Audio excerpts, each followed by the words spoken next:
السلام علیکم رحمۃ اللہ، کیسے ہیں آپ؟ امید کرتی ہوں آپ خیریت سے ہوں گے۔ آج ہم سورہ ہود پارہ نمبر 12 کا رکوع نمبر 9 پڑھیں گے انشاءاللہ تعالی۔ شروع کرتے ہیں اللہ کے نام سے۔ اعوذ باللہ من الشیطان الرجیم، بسم اللہ الرحمن الرحیم۔ وَلَقَدْ أَرْسَلْنَا مُوسَىٰ بِآيَاتِنَا وَسُلْطَانٍ مُّبِينٍ، اور بلا شبہ ہم نے بھیجا موسیٰ علیہ السلام کو اپنی واضح نشانیوں کے ساتھ اور کھلی دلیل کے ساتھ۔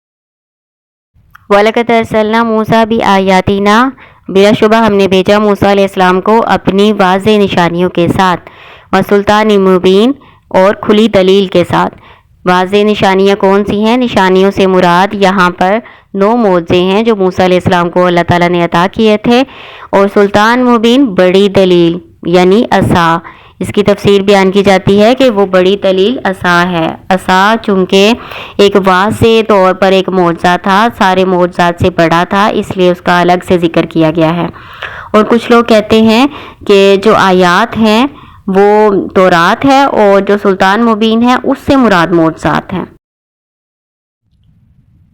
اِلیٰ فرعون وملئہ، فرعون اور اس کے سرداروں کی طرف، فاتبعوا امر فرعون، پس انہوں نے پیروی کی فرعون کے حکم کی، وما امر فرعون برشید، اور نہیں تھا حکم فرعون کا بھلائی والا۔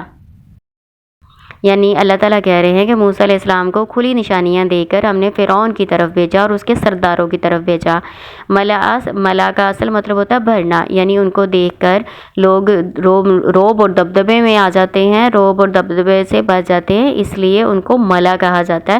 اصل میں یہ اشراف اور وہ دولت مند انسان ہوتے ہیں، درباری ہوتے ہیں بادشاہ کے، جو لوگوں کے اعمال کے ذمہ دار ہوتے ہیں۔ کیوں بھلا؟ کیونکہ لوگ ان کے پیچھے چلتے ہیں، ان کی پیروی کرتے ہیں، وہ اپنے لوگوں کو اپنے پیچھے لگا لیتے ہیں، اس وجہ سے وہ ذمہ دار ہوتے ہیں۔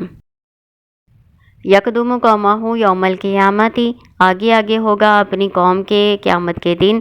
فأوردہم النار، بس ان کو جا کھڑا کرے گا آگ میں۔ وبئس الورد المورود، اور بہت برا گھاٹ جہاں پر وہ لا کھڑے کیے جائیں گے۔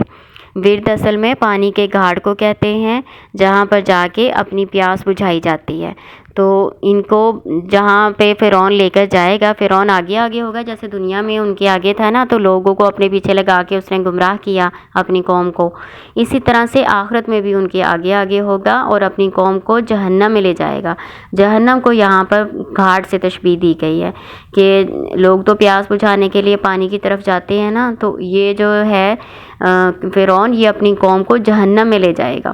وَأُتْبِعُوا فِي هَٰذِهِ لَعْنَةً وَيَوْمَ الْقِيَامَةِ، اور پیچھے لگائی گئی اس دنیا میں، اس میں یعنی اس دنیا میں، لعنتاً لعنت، یوم القیامت قیامت کے دن، اور قیامت کے دن یعنی دنیا میں اور آخرت دونوں میں ان کے پیچھے لعنت لگا دی گئی۔ بئس الرفد المرفود، بہت برا انعام جو انہیں انعام دیا جائے گا۔ ذالک من انباء القری، یہ خبروں میں سے ہے بستیوں کی۔ نقصہ، ہم بیان کرتے ہیں، علیک آپ پر، منہا اس میں سے، قائم و حصید، کچھ قائم ہیں اور کچھ کٹ چکی ہیں، یعنی کچھ کے آثار باقی ہیں اور کچھ کے آثار بالکل ختم ہو چکے ہیں۔ حصید اصل میں کٹی ہوئی کھیتی کو کہتے ہیں۔ وما ظلمناہم ولکن ظلموا انفسہم، اور نہیں ہم نے ظلم کیا ان پر، اور لیکن ظلموا، انہوں نے ظلم کیا، انفسہم، اپنی جانوں پر، یعنی جو ان کو سزا ملی تو یہ ہمارا کوئی ظلم نہیں ہے، انہی کے اعمال کی وجہ سے ان کو یہ سزا ملی ہے۔ فما اغنت عنہم آلہتہم التی یدعون من دون اللہ من شیء لما جاء امر ربک وما زادوہم غیر تتبیب۔ فما اغنت، پھر نہ کام آئے، عنہم ان سے، آلہتہم التی، ان کے وہ معبود وہ جو، یدعون وہ پکارتے تھے، من دون اللہ اللہ کے سوا، من شیء کچھ بھی، لما جب، جاء امر ربی کا جب آ گیا حکم آپ کے رب کا، وما زادوہم اور نہیں انہوں نے زیادہ کیا ان کو، غیر تتبیب سوائے بربادی کے۔ کذالک اخذ ربک، اسی طرح پکڑ ہے آپ کے رب کی، اذا جب، اخذ القری وہ پکڑتا ہے بستیوں کو، وہی اور وہ، ظالمہ ظلم کرنے والی ہوتی ہیں۔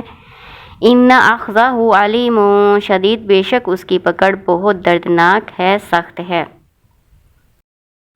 اللہ تعالیٰ اس میں مکے کے کفار جو ہیں ان کو کہہ رہے ہیں کہ جس طرح اللہ تعالیٰ نے پچھلی بستیوں کو ہلاک کیا تھا ان کے ظلم کے سبب، تو اس طرح سے تمہاری بھی گرفت ہو سکتی ہے۔ نبی صلی اللہ علیہ وسلم کی حدیث مبارکہ ہے، اس کا ترجمہ اس طرح سے ہے، اللہ تعالیٰ یقیناً ظالم کو مہلت دیتا ہے، لیکن جب اس کی گرفت کرنے پر آتا ہے تو پھر اس طرح اچانک کرتا ہے کہ پھر مہلت نہیں دیتا۔ ان فی ذلک لآیۃ لمن خاف عذاب الآخرہ، بے شک اس میں یعنی ان واقعات میں یقیناً نشانیاں ہیں، لمن اس کے لیے، خافا جو ڈرے، عذاب الآخرہ آخرت کے عذاب سے، یعنی یہ جو پچھلے امتوں کے قوموں کے حالات بیان کیے گئے ہیں نا، اس میں عبرت کے لیے بہت سی نشانیاں ہیں، لیکن اس کے لیے جو آخرت کے عذاب سے ڈر رکھتا ہے۔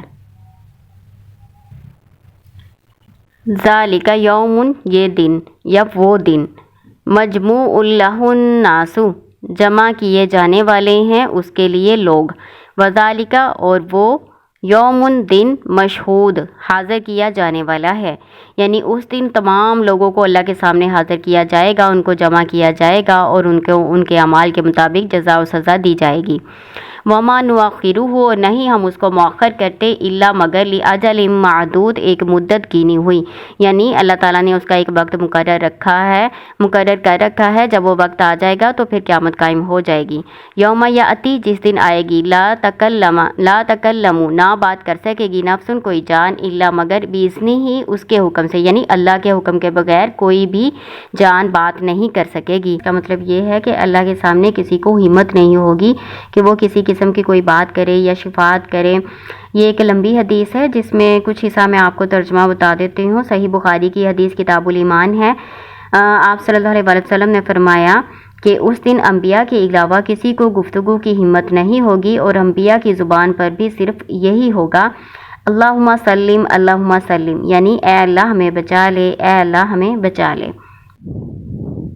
فمنہم شقی و سعید، بس ان میں سے کچھ بدبخت ہوں گے، وسعید اور خوش بخت ہوں گے۔ فَأَمَّا الَّذِينَ شَقُوا فَفِي النَّارِ، بس بہرحال وہ جو بدبخت ہیں بس وہ آگ میں ہوں گے، لہم فیہا، اس میں ان کے لیے، زفیر و شہیق، چیخنا چلانا اور دھاڑنا ہوگا۔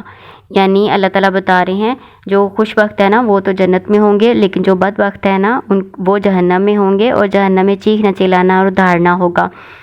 چیخنا چلانا کس چیز کا؟ جہنم کا اپنا بھی چیخنا چلانا ہوگا، اور جہنمیوں کا تکلیف کی وجہ سے بھی چیخنا چلانا، اللہ کو پکارنے کے لیے بھی چیخنا چلانا، اور ایک دوسرے پر الزام لگانا، اس طرح سے چیخنا چلانا ہی ہوگا جہنم میں۔ خالدین فیہا، ہمیشہ وہ اس میں رہیں گے، ما دامت السماوات والارض، جب تک قائم ہے آسمان اور زمین۔ اصل میں یہ ایک محاورہ ہے جو عرب لوگ استعمال کیا کرتے تھے کسی چیز کے دائمی ہونے کے لیے، تو یعنی وہ ہمیشہ ہمیشہ اس میں رہیں گے، اس کے لیے یہ ایک محاورہ استعمال ہوا ہے۔ یہ نہیں ہے کہ زمین آسمان جب تک دنیا والے قائم ہے تو اس وقت تک ان کو رہنا پڑے گا، بلکہ اس کا مطلب یہ ہے کہ ان کو ہمیشہ کے لیے جہنم میں رہنا پڑے گا۔ یہ کافروں کے بارے میں۔ الا ما شاء ربک، مگر جو آپ کا رب چاہے۔ ان میں سے استثناء کن لوگوں کے لیے ہے؟ جن کو جہنم سے نکال لیا جائے گا۔ وہ کون لوگ ہوں گے؟ وہ مسلمان و مومن جو گنہگار ہوں گے، ان کو جہنم میں جانا پڑے گا، اپنے گناہ کی ان کو سزا بھگتنی پڑے گی، اس کے بعد ان کو بالآخر نکال لیا جائے گا اللہ کی رحمت سے۔ تو یہاں پہ مستثنیٰ لوگ کون سے ہیں؟ گنہگار، مسلمان یا مومن۔ اِنَّ، بے شک، ربک، رب آپ کا، فعال لما یرید، کر گزرنے والا ہے اس کو جو وہ چاہتا ہے۔ فعال مبالغے کا صیغہ ہے، یعنی بہت زیادہ، اللہ کو کوئی روکنے والا نہیں، اپنی مرضی سے جو چاہے وہ کر سکتا ہے۔ وَأَمَّا الَّذِينَ سُعِدُوا، بہرحال وہ لوگ جو خوش بخت بنائے گئے، مجہول ہے، ٹھیک ہے نا، یہ انسان اپنی مرضی سے نہیں بنتا، اللہ کی توفیق سے، اللہ کی توفیق سے ہم لوگ جو ہیں مومن، جو مسلمان ہیں وہ جنت میں جائیں گے۔ فَفِي الْجَنَّةِ خَالِدِينَ فِيهَا، بس وہ جنت میں ہوں گے، ہمیشہ اس میں رہیں گے، ما دامت السماوات والارض، جب تک قائم ہے آسمان اور زمین، الا ما شاء ربک، مگر جو آپ کا رب چاہے۔ اس میں جو استثناء کیا گیا نا، یہ بھی مسلمان اور مومن وہ جو گنہگار ہوں گے ان کے لیے، کیونکہ وہ ہمیشہ سے تھوڑا جنت میں ہوں گے، وہ تو اپنی سزا بھگت کے جنت میں آئیں گے نا، اس لیے۔ عطاً عطا غیر مجزوز جو نہیں ختم کیا جانے والا، یعنی کبھی منقطع نہیں ہونے والا۔ یہ اللہ تعالیٰ کی ایسی عطا ہوگی جنت میں داخلہ اور اس کی نعمتیں کہ وہ کبھی ختم ہونے والی نہیں ہیں۔ فلا تکو پس آپ نہ ہو فی مریت شک میں مما اسے جو یعبدو عبادت کرتے ہیں ہؤلاء یہ لوگ، ما یعبدون نہیں وہ عبادت کرتے الا مگر